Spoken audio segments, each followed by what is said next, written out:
इसमें से जितने भी विद्यार्थी बैठे हैं ये चारों सबको पता है? हाँ पता है चारों? नहीं आपको पता है? चलिए खड़ी होइए। आरोही क्रम का मतलब क्या होता है? आरोही क्रम मतलब जिस संख्या को बढ़ते क्रम को आरोही। बहुत अच्छी बात है, बैठ जाइए। देखिए आरोही क्रम को इंग्लिश में असेंडिंग ऑर्डर बोलते हैं और अवरोही क्रम को इंग्लिश में डिसेंडिंग ऑर्डर बोलते हैं। ठीक है, हिंदी और इंग्लिश वर्ड दोनों समझिए। आरोही क्रम का मतलब होता है कोई भी संख्या जब बढ़ते क्रम में लिखी जाती है तो उसे हम आरोही क्रम कहते हैं। ठीक है, अवरोही क्रम उसे कहते हैं जब कोई संख्या घटते हुए क्रम में लिखी जाती है तो उसे हम अवरोही क्रम कहते हैं। समझ में आ गया? जैसे हम एक उदाहरण दे रहे हैं आपको। हम लोग छत पर जब जाते हैं तो सीढ़ियों से चढ़ते हुए जाते हैं कि नहीं? पहले एक सीढ़ी चढ़ते हैं, फिर दूसरी चढ़ते हैं, फिर तीसरी। तो वो सीढ़ी जो है क्या बढ़ती हुई ऊपर की तरफ जाती है कि नहीं? तो वो हमारा क्या हो गया? आरोही क्रम हो गया। और जब हम छत पर से नीचे उतरते हैं तो एक एक सीढ़ी क्या होती है? घटती जाती है और एंड में हम कहाँ पर आ जाते हैं? जमीन पर। ठीक है, तो वो हमारा क्या हो गया?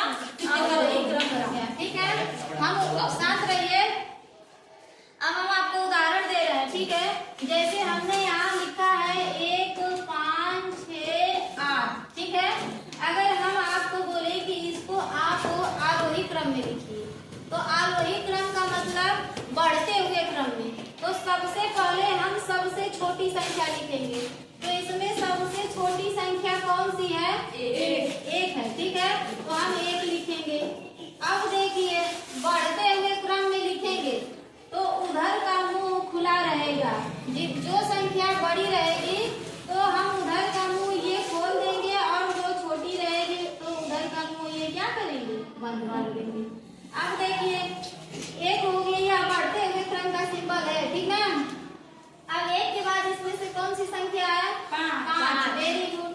फिर 5 के बाद कौन सी संख्या है? 6। फिर 6 के बाद कौन सी संख्या है? बहुत अच्छा। फिर उसके बाद 9। अब देखिए ये हमारा कौन सा क्रम हो गया? आरोही क्रम हो गया। समझ में आ गया? और जब बढ़ते हुए क्रम में लिखेंगे तो ये सिंबल लगाएंगे। ठीक है, जो संख्या बड़ी रहेगी उधर का मुंह क्या रहेगा? देखिए 1 छोटा है 5 बड़ा है तो किधर का मुंह खुला है?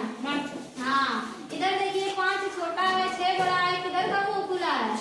6 की तरफ। ठीक है ना, मुंह को पा देंगे आ। ठीक है, तो बड़ी संख्या और बंद कर देंगे तो छोटी संख्या।